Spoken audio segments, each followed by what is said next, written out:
ஹிந்தியில் இயக்குனர் நீரஜ் பாண்டே மேலே ஒரு பெரிய மதிப்பும் மரியாதையும் எப்போதும் உண்டு. காரணம் என்னென்னா, சினிமா கிராஃப்டை வந்து ஒரு மிக அழகாக யூஸ் பண்ணுற இயக்குநர்களில் இந்தியில் அவரும் ஒருத்தர். அவருடைய ஸ்பெஷல் 26 வந்து என்னால் மறக்கவே முடியாது.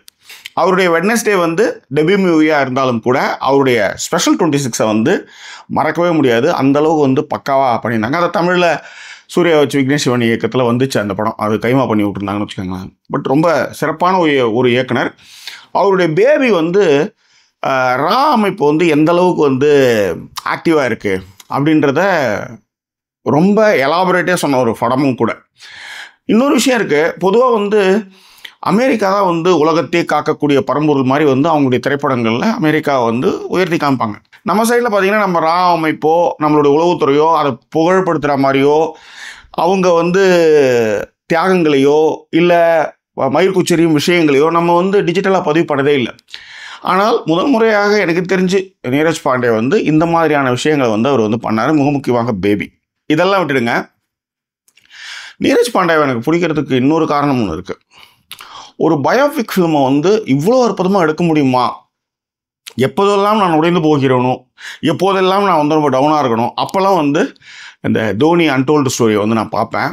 அதில் இருக்கிற காதலாக இருக்கட்டும், அதில் காமிச்ச டயலாக்ஸ் விஷயங்களாக இருக்கட்டும், அதாவது நீங்கள் வந்து ஒரு பயோபிக் எடுக்கலாம், ஆனால் எங்கே எந்தெந்த இடத்துல வந்து அதை வந்து கூஸ் பம்ப்ஸ் மொமெண்ட்டாக மாற்றணுன்ற வித்தை வந்து நீரஜ் பாண்டேவுக்கு உண்டு.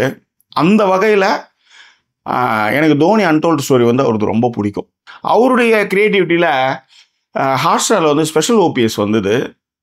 KK Menon நடிச்சிருந்தார்.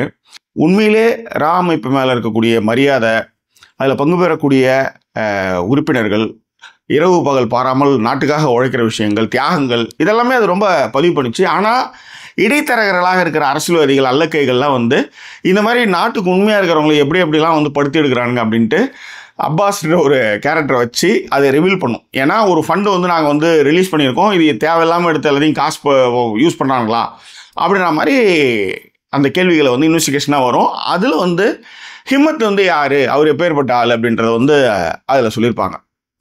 So special OPS second part வந்திருக்கு. ஹாட்ஸ்டாரில் ஜூலை மாதம் மிடில் ரிலீஸ் ஆச்சு.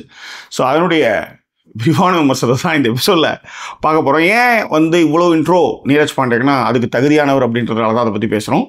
ஸோ விரிவான பார்வைக்கு stay tune with us.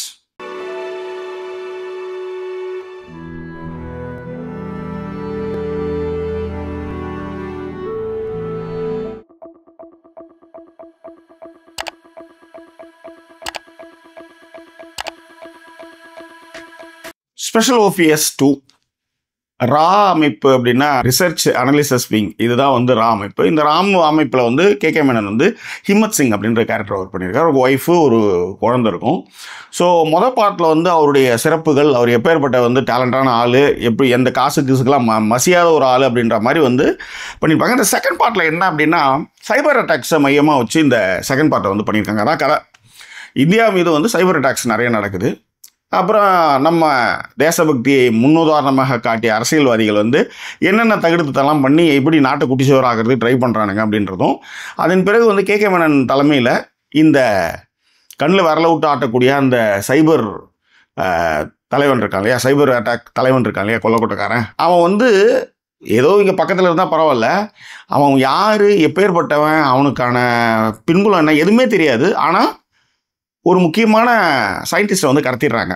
So இதை வந்து கேகே மேனன் வந்து எப்படி ரா அமைப்பில் ஹெட் குவார்ட்டர்ஸில் உட்காந்துக்கிட்டு தன்னுடைய அறிவு பலத்தாலையும் ஆள் பலத்தாலையும் எப்படி வந்து அவர் மீட்கிறாரா இல்லையா அப்படின்றது தான் இந்த வெப்சீரிஸுடைய கதை. உண்மையிலே மிரட்டிட்டானுங்க. ஏன் நான் சொல்கிறேன்னா, இது நீரஜ் பாண்டே அப்புறம் இன்னும் 2-3 பேர் இயக்கியிருக்காங்க. மியூசிக் கம்போசிங்கும் வந்து அத்வைத் அப்படின்னு பண்ணியிருக்காரு. சினோடோகிராஃபி ஒரு 3 பேர் பண்ணியிருக்காங்க. எடிட்டர் வந்து ஒருத்தர் தான் பண்ணியிருக்காரு. ஸோ இந்த மாதிரி டெக்னிக்கல் டீமாக வந்து ஃபண்டாஸ்டிக்காக பண்ணியிருக்காங்க. ஆனால் என்ன இதில் வந்து நான் நீரஜ் பாண்டே கிட்ட வந்து ஒரு லவ்வோ ஒரு எமோஷனோ மிக அழகாக மிக்ஸ் பண்ண முடியும். நீங்கள் வந்து இது வந்து ஏதோ ஒரு ரா சிபிஐ அந்த மாதிரி ஏதோ ஒரு விஷயம் நம்ம நினச்சிட்டு இருக்கும்போது அதுக்குள்ளார வந்து அந்த பீப்புளை வந்து மிங்கிள் பண்ணுற விஷயம் ஒன்று இருக்கும். இப்போ உதாரணத்துக்கு வந்து கேகே மேனனுக்கு வந்து ஒரு போலீஸ் ஆஃபீஸர் தெரியும், அவர் தான் அப்பாஸு. அதாவது டெல்லியில் இருக்கிற எல்லா வேலையும் அவரை விட்டு செய்ய சொல்லுவார். அங்கே பாரு, இதை இந்த ஆளை ஃபாலோ பண்ணு, இங்கே போ. ஏன்னா ஹிம்மத் வந்து ஒரு விஷயத்த சொன்னால் அப்பாஸ் வந்து வெட்டிட்டோன்னா கட்டிட்டுவான்ற மாதிரியான ஒரு கேரக்டரு. அதை வடிவமைச்ச விதமாக இருக்கும். இப்போ இந்த இதிலே வந்து பார்த்தீங்கன்னா ஒரு விஷயம் கேட்டுட்டு இருப்பாங்க. சரி நீ கிளம்பு அப்படின்னும். இல்லைங்க நீங்கள் ஏதோ துளசி டீ சொல்லியிருந்தீங்களே அப்படின்னும்போது, நாளைக்கு நைட்டு குளிச்சிக்கலாம் அப்படின்னு. ஏன்னா உன்னை கூட்டு வச்சு பேசுறதுக்கு தான். அதாவது ஒரு தலைமை பண்பில் இருக்கிறவங்க வந்து எப்படி இருப்பான்றதுக்கும் அவன் மைண்ட் எவ்வளோ ஃபாஸ்ட்டாக ஓடிட்டு இருக்கோம். நடுவில் வந்து இந்த உருப்படாத அரசியல்வாதிகள் உள்ளார பூந்துக்கிட்டு மீட்டிங் வாங்கணும். அதை நீங்கள் நல்லா கவனிச்சின்னா ஆஃபீஸ்லாம் நீங்கள் உட்காந்துருப்பீங்க, சின்சியராக வேலை செஞ்சுட்டு இருப்பீங்க. மீட்டிங் சொல்லி கூட்டு போய் அங்கே சும்மா உட்காந்து கதை வச்சுட்டு இருப்பானுங்க. இங்கே வேலையும் பாதிக்கும். மீட்டிங் வரலாம் எனக்கு மதிக்கலையா அப்படின்னுவான். அவனை பொறுத்தவரையிலையும் நான் இத்தனை மீட்டிங் பண்ணேன்னு சொல்லி மேனேஜர் வந்து மேலெடுத்துக்கு அனுப்பணும். அதுக்காக சும்மா கூட்டு வச்சு உட்கார வச்சுருப்பானுங்க. அந்த மாதிரி ஒரு சீனை வந்து இந்த படத்தில் வந்து இந்த வெப்சீரிஸில் வந்து ஃபஸ்ட் கிளாஸாக பண்ணியிருந்தாங்க. ஃபஸ்ட் எபிசோடு வந்து ஃபஸ்ட்டு சீசன் வந்து 8 எபிசோடு, செகண்ட் சீசன் வந்து 7 தான். ஒன்று 45 to 50 டிஸ்னி ஹாட்ஸ்டாரில் இருக்குது. ஜியோ ஹாட்ஸ்டாரை மாறிடுச்சு, ரைட், ஹாட்ஸ்டாரில் இருக்குது. தமிழ் பிராந்திய மொழிகள் எல்லாத்துலேயுமே இருக்குது, பாருங்கள், மிஸ் பண்ணிடாதீங்க. இந்த எமோஷன் சொன்னல, தோனி அன்டோல் ஸ்டோரியில் எனக்கு நான் திரும்ப பார்க்குறது வந்து அந்த ஐடி கார்டை வைக்கும்போது சாக்ஷி வந்து கேட்குற அந்த சீன் ஒன்று இருக்கும். அந்த சீன் வந்து ரொம்ப அழகாக கம்போஸ் பண்ணியிருப்பாங்க. அந்த சாங் கொஞ்சம் உன் பார்வை, அந்த படமே வந்து அவ்வளோ சூப்பராக இருக்கும். அந்த மாதிரி ஒரு எமோஷன் சீன் வந்து இந்த வெப்சீரிஸில் வச்சுருப்பாங்க. அந்த எமோஷன் எப்படி இருக்குன்னா, ஒரு ரொம்ப நான் ரிவீல் பண்ணல, ஆனால் வந்து ஒரு அந்த டயலாக் ரொம்ப நல்லாயிருக்கும். 2 உண்மை. ஒன்று, உனக்கு நான் வந்து உண்மையான அப்பா இல்லை, நான் உன்னுடைய உண்மையான ஃபாதர் கிடையாது, உன்னுடைய ரத்தமான அப்பா கிடையாது நான். 2வது விஷயம், நான் தான் உனக்கு எப்பயுமே அப்பா. இந்த சீனை வந்து அவங்க வந்து பண்ண விதம் இருக்குல்ல, அந்த 2 ஆர்டிஸ்ட்டுமே ரொம்ப அற்புதமாக பண்ணியிருப்பாங்க. சைடில் வந்து பிரகாஷ் ராஜ் உள்ளார வந்து பூந்துக்கிட்டு அவரு ஒரு கலக்கிக்கிட்டு அந்த சீனு ரொம்ப நல்லாயிருக்கும். சார் நீங்கள் விசாரிக்க சொன்ன ஆள் யார் சார்னா, நம்மளுக்கெல்லாம் அப்பண்டாவும் அப்படின்ற மாதிரி அந்த சீன். ஏன்னா அந்த நீங்கள் டயலாக்லேயே நீங்கள் வந்து ஒரு கேரக்டர் வந்து நீங்கள் வந்து எஸ்டாப்ளிஷ் பண்ணலாம். அந்த மாதிரியான ஒரு விஷயமா அதை பண்ணியிருப்பாங்க. அது ரொம்ப ரொம்ப சூப்பராக இருக்கும். அடுத்தது வந்து ஃபஸ்ட்டு சீசனில் வந்து 2 பேர், பானர்ஜி அண்டு சந்தா சார், 2 பேரும் வந்து என்ன பண்ணுவானுங்க, இவ்வளோ அமௌண்ட் நீங்கள் வந்து வாங்கி ஆப்ரேஷனுக்குன்னு செலவு பண்ணியிருக்கீங்க, நீ செலவு பண்ணியிருக்கே இல்லை வந்து வேணே வந்து செலவு வாங்கி கவர்மெண்ட் காசை வந்து காலி பண்ணிட்டீங்களா, குடிச்சு கூத்தரிச்சிட்டிங்களான்ற மாதிரி கேட்பானுங்க.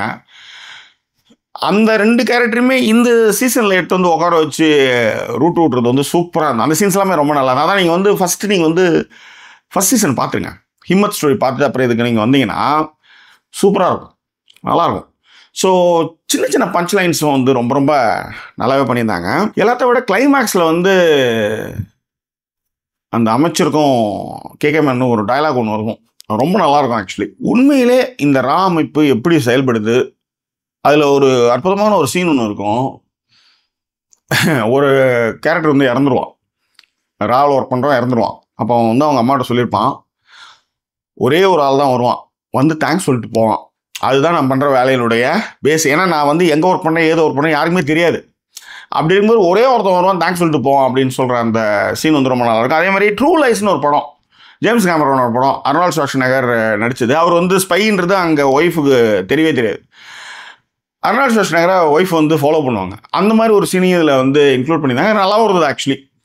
ஸோ ஓவராலாக இந்த வெப்சீரிஸ் எப்படி இருக்குது அப்படின்னு பார்த்தீங்கன்னா, நிச்சயமாக பரபரன்னு போகுது. நீங்கள் ஃபஸ்ட் சீசன் பார்க்கும்போது உங்களுக்கு செகண்ட் சீசனோட ஈஸியாக அட்டாச் ஆக முடியும். ஒருவேளை நீங்கள் ஃபஸ்ட் சீசன் பார்க்கலன்னா பார்த்துருங்க, செகண்ட் சீசன் பாருங்கள். What is the conclusion of this சீரீஸ்னா, கேகேமேனோட நடிப்பு, அந்த ட்விஸ்ட் அண்ட் டர்ன்ஸு எல்லாமே ரொம்ப நல்லா இருந்தது. So this is the marvellous fantastic, don't miss it. பார்த்தே தீர வேண்டிய ஒரு வெப் சீரிஸ்னு ஜாக்கி சினிமாஸ் பரிந்துரை. பார்த்து உங்கள் கருத்துக்களை விருந்தங்களை தெரியப்படுத்துங்க. இன்னும் வேறொரு எபிசோட உங்களை நான் சந்திக்கிறேன். அது ஒரு நன்றி கூறிய விருது உங்கள் ஜாக்கி சேகர். நன்றி, வணக்கம்.